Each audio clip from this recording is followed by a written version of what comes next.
Baseball, known as America's pastime, has witnessed its fair share of remarkable feats, incredible victories, and heart-stopping plays. Yet, amidst the glory and grandeur, there exists a collection of jaw-droppingly dumbfounding moments that have left fans, players, and even historians scratching their heads. This video delves into the annals of baseball history to uncover the most astonishing blunders and mishaps that have ever occurred on the diamond. From comical missteps to mind-boggling errors, these incidents remind us that even the greatest of games are not immune to moments of sheer absurdity.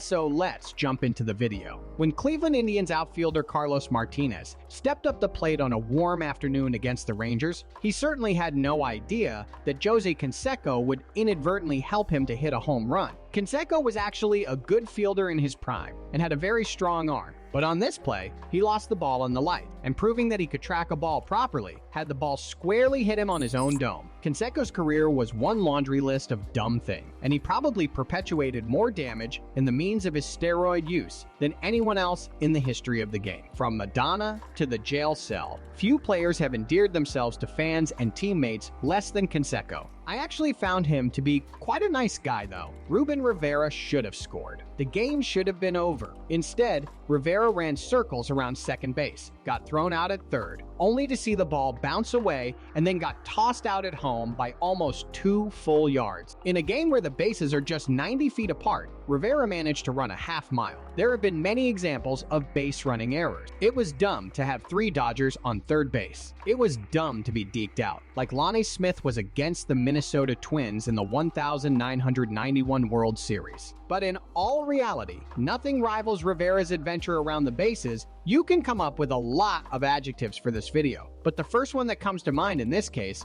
well, it's beyond dumb. Max Flack was a dependable outfielder for the NL Chicago Cubs in their pennant-winning 1918 season. Despite having the highest fielding percentage for an outfielder when he retired, Flack made 2 errors which led to runs for Boston. But worse still was his atrocious base running. Flack was picked off twice in the same game and ultimately was labeled the GOAT of the 1918 World Series. But the real question is why we don't know much about Flack. The answer is probably because of the events of the 1919 World Series. Gambling was nothing new in baseball, but it had not yet officially resulted in players deliberately playing poorly in order to receive a payoff. But recently, the baseball library found documentation from Eddie Saccott that the gamblers, Aaron Rothstein in particular, had sold the Sox on throwing the 1919 series by telling Saccott that it had already been done by the 1918 Chicago Cubs. A closer examination into Saccott's handwritten deposition is revealing. From the Chicago Public Museum archives, well, we were going east on the train when someone told us of a member of the Chicago Cubs, or maybe even several players being paid $10,000 to throw the World Series. This was on the train going over, and someone made a crack that if we got into the series that we should throw the series. The question was whether or not this was enough to indict the Cubs or any of the players of conspiring to throw the World Series. So,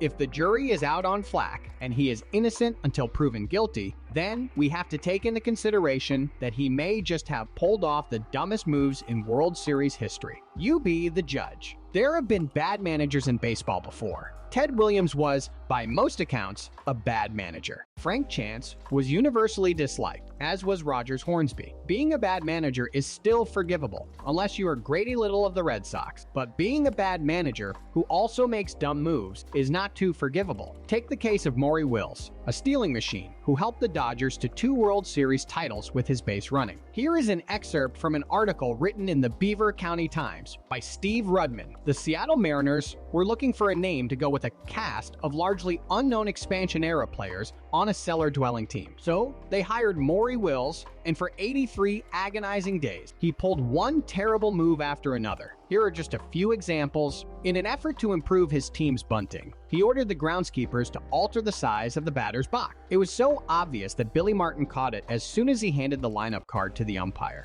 Wills, as a favor to a friend, tried to insert him in the game even though he had no contract. He was caught when the man began to run out to the outfield with no uniform number on his back. According to the Beaver County Times, Wills chewed out his coaches for not making him look good. He also held team meetings where pitching coach Stock was not allowed to attend. Then he ordered sore-armed Shane Raleigh to throw in the bullpen, so it would look like he, Maury Wills, was making command decisions. In a foreshadow of things to come, in his second game, he had a 4-3 lead and a pretty decent pitcher in Dave Haverlow pitching to an anemic hitting Rick Miller of the Angels. On deck was an even more anemic hitter, Dan Whitmer. Instead of pitching to Miller, he ordered him walked, much to Haverlow's dismay. Jim Fregosi then pulled Whitmer and had the 317 hitting Jason Thompson pinch hit. Thompson blasted a 2-run double. When asked about the move later, Wills simply said, "I was hoping Fregosi wouldn't use a pinch hitter." A month later, with the Mariners playing in Chicago and the tying and lead runs on second and third, respectively, all-star left-handed batter Harold Baines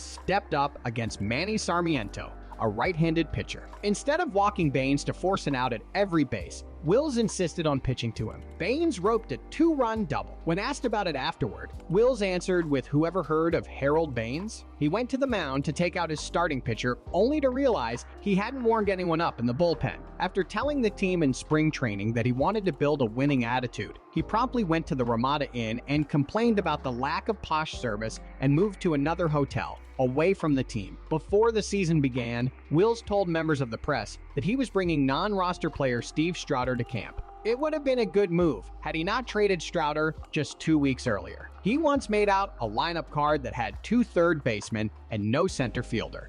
He tried to insert the same pinch hitter in a game twice. In the 6th inning of a spring training game against the Padres in Yuma, Aries, he simply skipped out on the rest of the game and caught a plane to see friends in California. No one knew where he went or why. In another game, Wills waived outfielder Willie Norwood and decided not to tell him until the game was over. He then used Norwood as an outfielder in the game. Finally, with the Mariners losing by 3 runs, Wills inserted a pitcher, Brian Clark, into the game to pinch run for Zisk. Not only did the mover backfire, but Wills wasted his only left-handed reliever. Wills was asked the day after he became a manager why it took so long for him to land a job. "I often think about that, but couldn't come up with anything reasonable. In the rich tapestry of baseball history, certain moments stand out as unforgettable, albeit for all the wrong reasons. From bizarre blunders to head-scratching decisions, the dumbest incidents have left us simultaneously laughing and shaking our heads. These moments remind us that even in the world of professional sports, human errors can yield the most unexpected outcomes. Whether it's an outfielder losing a routine fly ball in the sun, or a pitcher celebrating prematurely, these gaffes are woven into the fabric of the game's legacy. They teach us humility and resilience, reminding players and fans alike that perfection is an elusive goal. Yet, despite their sheer absurdity, these moments also bond us in shared laughter and camaraderie, uniting the baseball community